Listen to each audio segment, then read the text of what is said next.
I'm Dan Alford, and you're listening to Dan's Cadre of Experts. We're out in the hill country in Texas today, and I've got a special guest for us. We have Vick Jones. Thanks for coming on the show. No problem. Okay, Vick, you got a colorful history. Well, how did it start out? How in the world did you come to be operating exotic game ranches in Texas? Well, I grew up in the country and graduated from school over at Bandera, Texas, high school, and went to school in San Antonio. Thought in the beginning I'd want to do something like an engineer or something like that, you know. So I started out taking classes in San Antonio, learned to be a draftsman. Yeah. You know, mechanical engineer, draftsman. I had the opportunity to go to Humble Oil Company down in Cadre and go to work. The man offered me a job. But at the same time, I got a Western Union telegram from South Dakota to go work on a cattle ranch. So I just left home 3 days later and went to South Dakota. Became a cowboy. You know, and continued on doing what I'd doing, riding horses and enjoying myself. I was up there for a few years, and I come back to Texas, got to Dallas. As far as Dallas, wound up working in construction, and finally made my way back to the hill country. Started working with Dr. Bob Glaze, done stuff with him. Wound up out at the Wild Ranch. And this how you got into the exotics? Got into the exotics, working with Dr. Glaze and Wild Ranch. So the YO was one of the originals, right? One of the originals, yes. It started in the hill country back in the 30s. A man by the name of Frederick wound up with some cycas and other animals on his place in hill country. Cycas, what are those?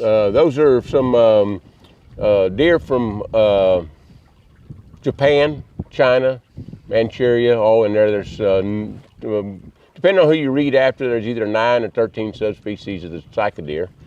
But Charlie Schreiner started getting wildlife on the Wild Ranch in the mid-50s during the drought, actually.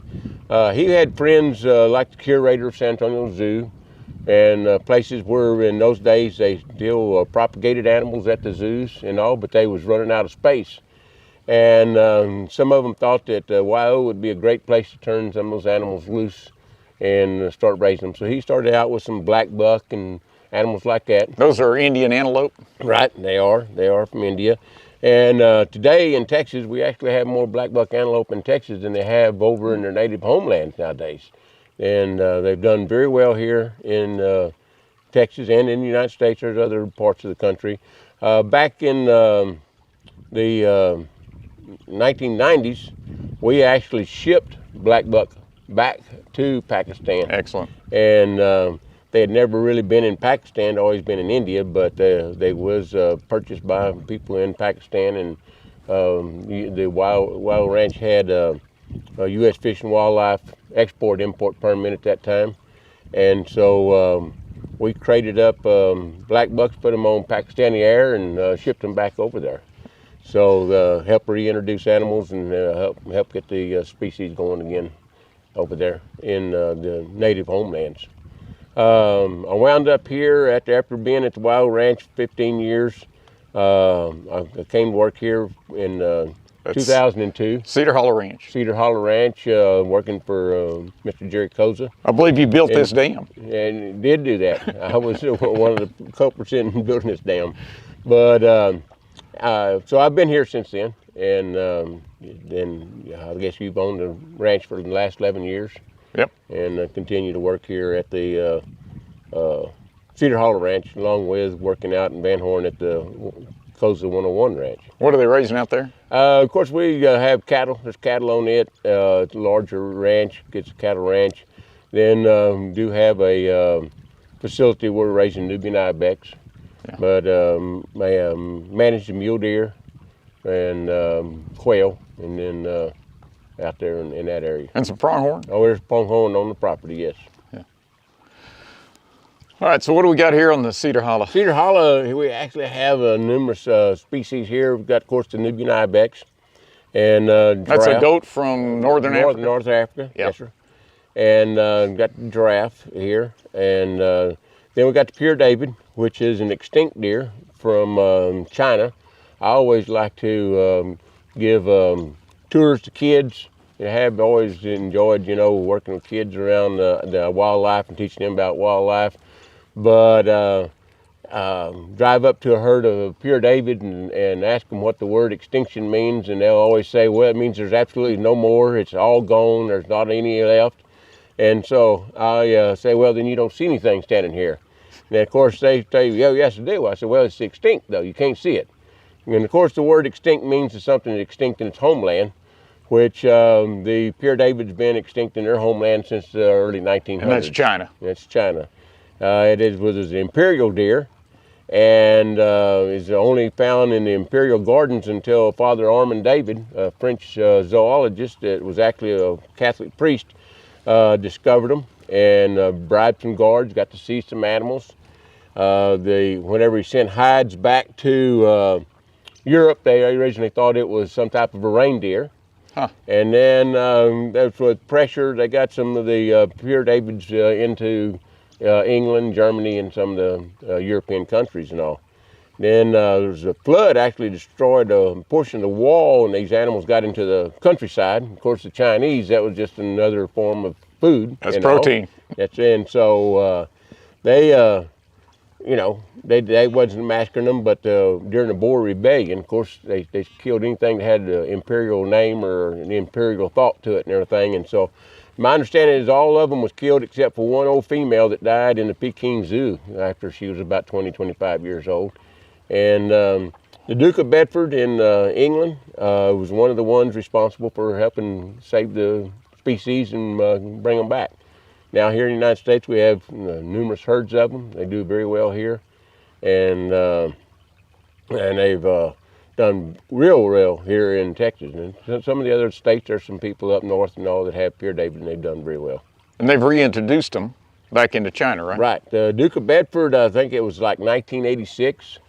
If I remember right, took a herd back to the original areas that they originally was in around Peking there and everything, and it reintroduced them into China. Yes.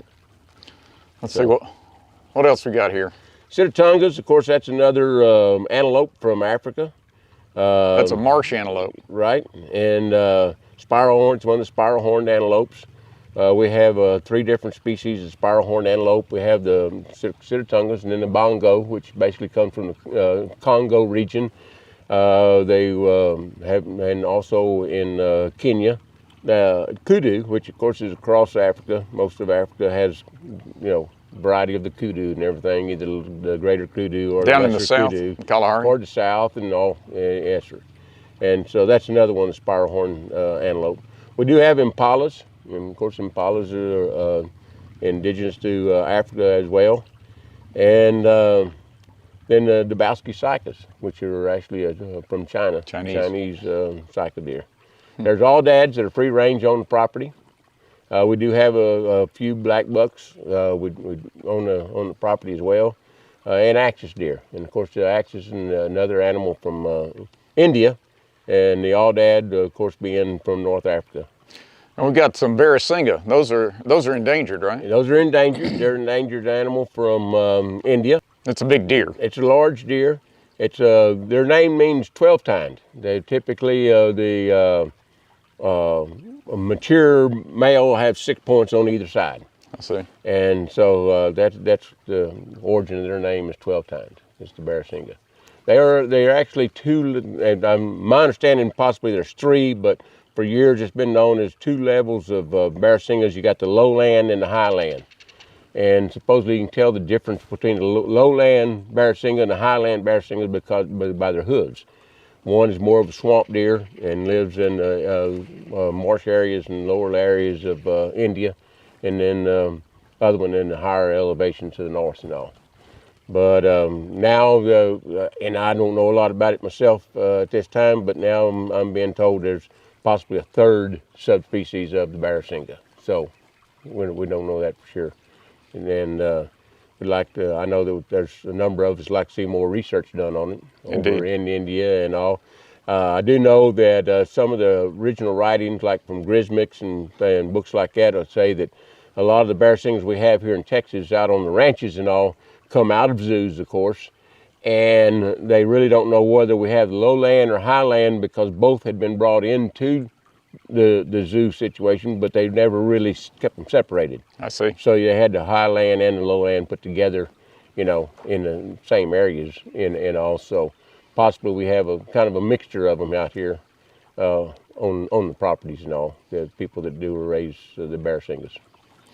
And so we've got a successful breeding program here. How many giraffes have you had born here? We've had a number of giraffes born here. Mainly, all the giraffes we've had born have been males. Darn it! So, yeah, which is a kind of hard way to really grow a population and all. We did have, I guess you'd call it a real disaster here a year and a half, 2 years ago. Had a female that was giving birth. Darn. And lost the female and the baby happened to be a female giraffe. So that was kind of a tough situation to take, But we had vets here. We had everything. We did everything we could. But, yes, sir. But we've had 9 born from my last count. Yep. You got to tell us your other job. Tell us about Exotic Wildlife Association. Tell us what you do for them. Oh, well, it's not a job, really. I'm on the board of directors of the Exotic Wildlife Association. I've been treasurer. How long? Treasurer for quite some time now. 20 years? Or? Yeah, 19 years, I think, or something. But I work with the association on the video auction that we have each year. One that Mr. Koza was the one that really pushed us starting a video auction to help the members sell their animals, and then also, of course, to help grow finances for the association to, do whatever work that needs to be done with the association, though. So I always worked with that, and What's our motto? I like the motto. Conservation through commerce. Right. Yeah. Because that's the reason we're raising bear singa here. They have we're raising them, feeding them every day. Right. And something's got to pay for that. Yep. Indeed. Hey, well, you know what I'd like to do is take a ride around the ranch and give us a tour. All right. Let's do it. Look at all the whistling ducks in the trees here. Yeah. I counted 49. You can see them all up in there. Yesterday I counted at one point 49 up there. And of course you got all the wild ducks that are over here. Got some green-winged teal and stuff that's come in. Oh, whistling ducks are wild. Yeah. They think I think they own it. Yeah. So I heard of pure David deer that we have here at Cedar Hollow. The big male has dropped his antlers. He just lost his antlers here this last week. And you can see one of the young males there still got his antlers.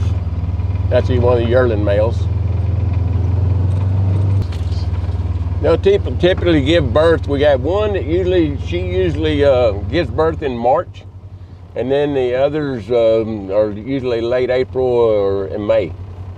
So there's that one female that's always about a month and a half ahead of everybody else. What's the deal on them in pond water? Well, they love water. They'll stand out there in the water, especially sometimes when it's hot. They'll just stay all the way down under the water. But yeah, they do enjoy the water. This is our giraffe barn. It is a heated barn, both sides. We've got heaters in there. One of the pens on the ranch, we got a couple of impalas, a female impala walking along here. Nubian ibex. And Nubian ibex males. And male impala in front of them down there.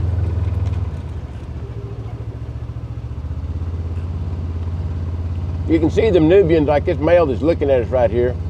You can see that he's got these knobs on him, and the front of his horns are wide. That's typical of the ibex, whether it be the Nubian ibex or the Spanish ibex. All the different ibex of the goat family have the wide front of the horns with the knobs on them. Then you have what's known as the Bezor goat. That's more be like your Persian goat or your Spanish goats, your Boer goats and all. The goat species would be a blade type front. It would not have the width or the knobs on the front, but it would just be a blade front. Just take a quick look. You never know what you might see coming up through the canyon.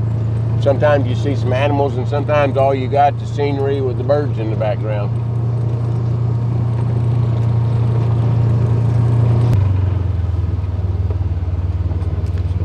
Don't see much up here this morning. So these hills are too steep for the giraffe to walk out, so there's no fence needed. Except the only place we got fence, of course, is in the front. And then if we follow this road on up, there is a gate that goes across the road, because he could follow the road up and out. We have had that happen before with giraffes. They wound up at the back. And so it's kind of hard to herd a giraffe, but we have herded them back before. So we make sure that gate stays closed all the time. Keep the giraffe from going up the hill. Where is the big fella? Have you seen him today? That's what I was looking for. Sometimes he's around here. He's probably up on the side of the hill over there in the sunshine. I see him there. He's way over there. Yeah. That's why a lot of times in the mornings, especially on a cool morning, when he comes out of the barn, if he's been in the barn at night because of the heat, to get the heat and everything, the next morning he'll go up on the side of the hill, and that get him up there in that sunshine. We'll stop right here. They should be able to get a picture of him up there on the side of the hill, but you can see that's about as high as he'll go, is right there. And it gets pretty steep from there at that point on up. You can see a lot of brown up there around him. Basically what that is, we've been in a drought situation here in the hill country, and you can see it all around. Cedar trees that are dying. Not enough water up on the side of the hills to keep them alive. So you can see it, you can see that, and then over here, and then up on the side of the mountain, you can see various places where the cedar trees are dying because of the lack of water.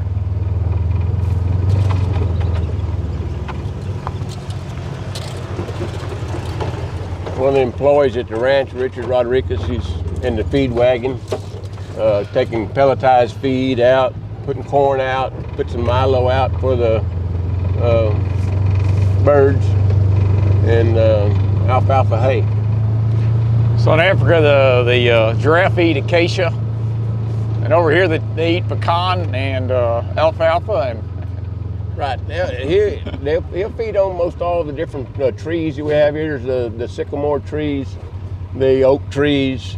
In many cases, anytime you have a giraffe, you can tell where the giraffe likes because of the height of the browse line. A little bit higher than a typical browse line.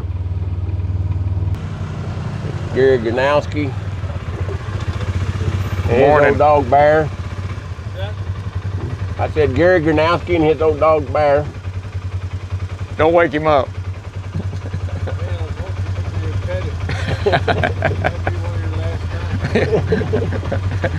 Don't bite me. So this is a significant operation. You're feeding 365 days a year. Yes, sir. Yes, sir. We do. We feed here 7 days a week. All the animals get fed fresh water, put into the pens because of the pen situation and all. So basically, a lot of these animals, it's what we put out is what they get to eat, and so we do check on them 7 days a week, feed them 7 days a week, water them 7 days a week. Up here on the hills where the bears single live, but they're seldom out during the day. Yeah, it's getting pretty muddy right here when we had that good rain and everything and all, so we're going to come up and go around, come in the other side up here and check the kudu out.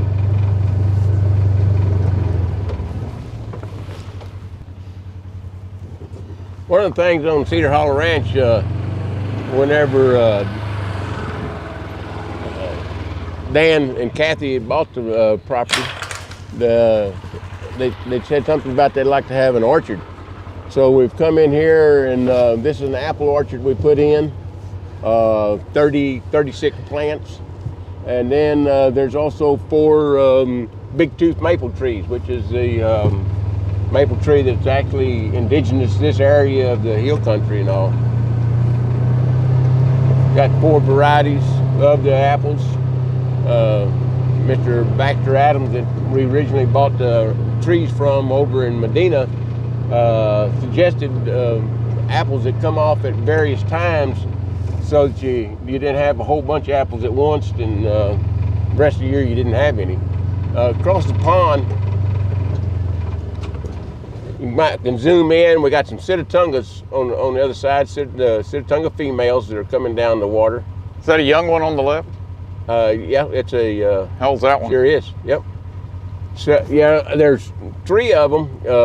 The other 2 are a little bit smaller than that one that I saw last week. They all came out at the same time. I'd been seeing one, but saw all 3 of them at the same time here about a week and a half ago. There's another Sitatunga female in the barn up here eating.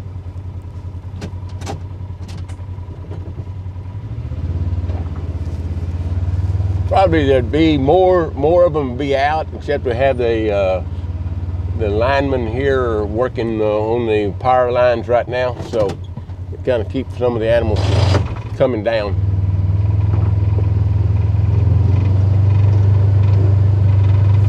There's a male up on the dam. Yeah, he's walking across back there. Let me back up here and see if we can.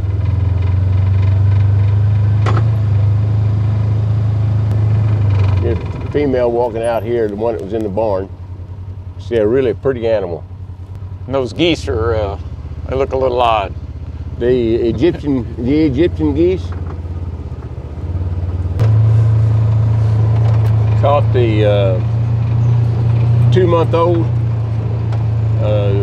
2 weeks ago. Yeah. And vaccinated it. Mm-hmm. Put a tag in its ear, in her ear. Hurry. Oh, good. Yeah. Only thing is that about 2 days after you was here, Thanksgiving, all that wet and that cold and everything, we had one that gave birth up there in that corner, and I guess it either aborted it or it was stillborn or something in that mud and everything. Didn't make it? It was dead whenever they got in here.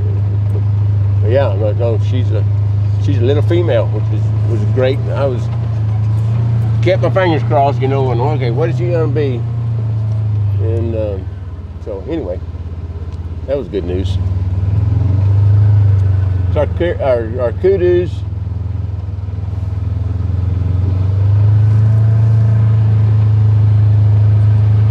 Ease along here. You can see the baby right behind, right here on the left, right here. It just coming out. Last one come out. See the male on the left-hand side. You can see the spiral in his horns as they go up.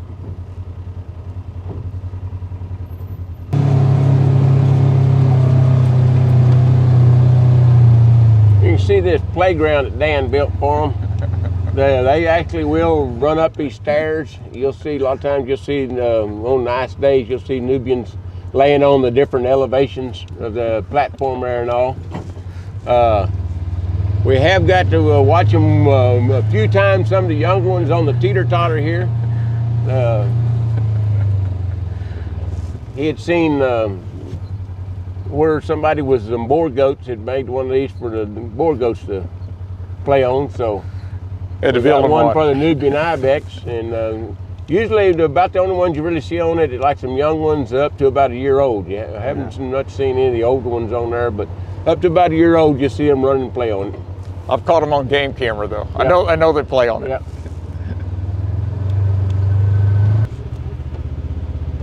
I don't see any barrasingas right now. They're on up around the corner or on higher up on the hill right now.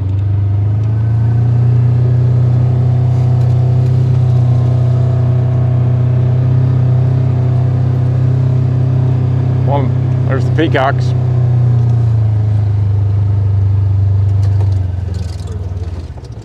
There's several others. Some of the hens are to the right of them. You can see the two males up on the log right there. There's one hen to the left, a couple hens to the right. There's another male back in the corner. How many did you hatch this year?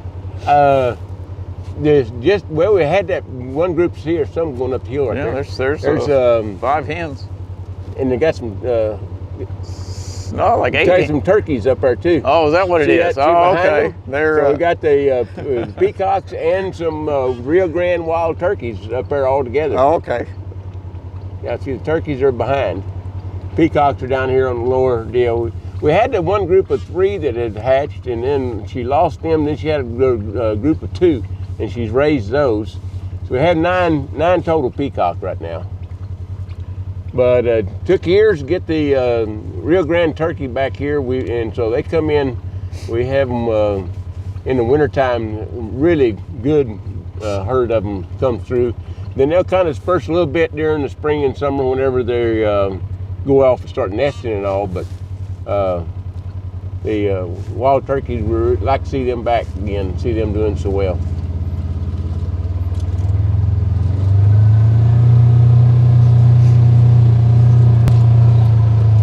Saw the Cadre down there a moment ago. Where was he at? Down behind us? He was by the curb barn. There he is, right there, straight in front of us there. Yep. Patagonian Cadre from South America. Second largest rodent in the world, is that right? That's my understanding.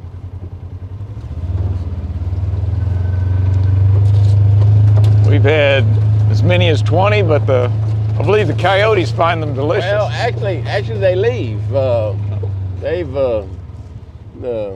We have seen them, personally seen them go all the way to town.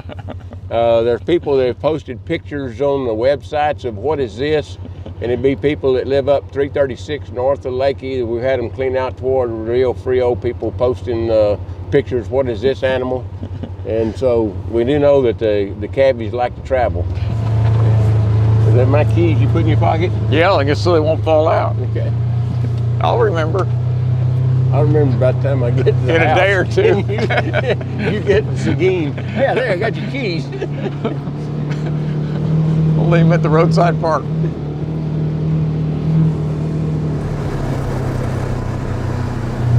We're going back here to the spring box. You can see a water line running along the top of the ground here. This spring box has been in use here on Cedar Hollow Ranch since the early 1900s. The water flowing earlier was there at a trough where water was running out of the pipe. The water runs 24 hours a day. You have fresh drinking water. That's the water that supplies water, the line that runs water to the house. The way it works, just you and I put a pipe up into the spring and cement it around it with a check valve. Right. It's a quarter of a mile. This line that's run down to the house from back here. It's a quarter of a mile of pipe that is run from where the spring box is. It's my understanding from people that lived here and grew up here in this part of Texas, here in Riall County. Right here below us is a bongo, y'all. Oh, look at that. We're fishing right on the right-hand side. Is that a male? Is that a female? Yeah. Pretty bongo there. That's another spiral horn antelope. This is one that's Congo. There was originally in Kenya as well. But the spring box is just right below us here, and it comes in, like I say, the water just runs 24 hours a day coming out of the mountain there. No filtration. No filtration. No chlorination. That was worth the ride up. Oh, the certainly. canyon. I've known people who've gone all the way to Africa looking for bongo, have never seen one. They come out to the ranch and they say, so that's what they look like.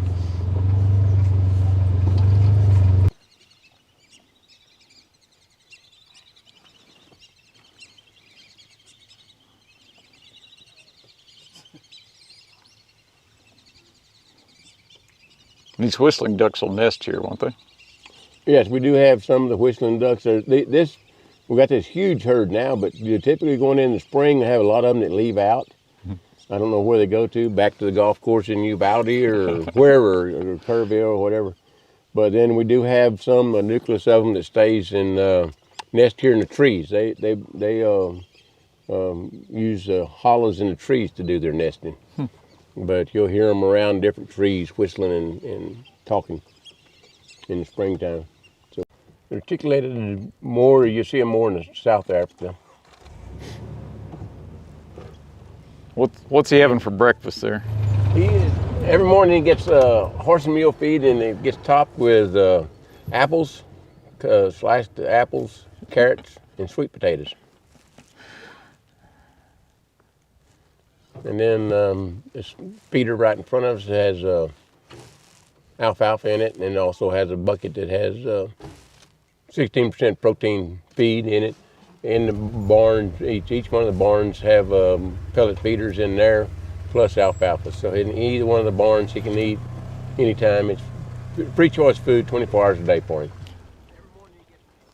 Well, Vic, thanks for the tour. Thoroughly enjoyed it. You're welcome.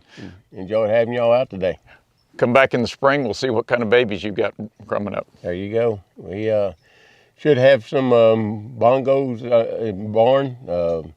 These Nubian ibex, they'll start having babies February, March, April. And then maybe the kudus have more in the summertime. You created quite a paradise, and in the process, you're preserving several species that are either extinct or endangered. Good job. Bet. Thank you.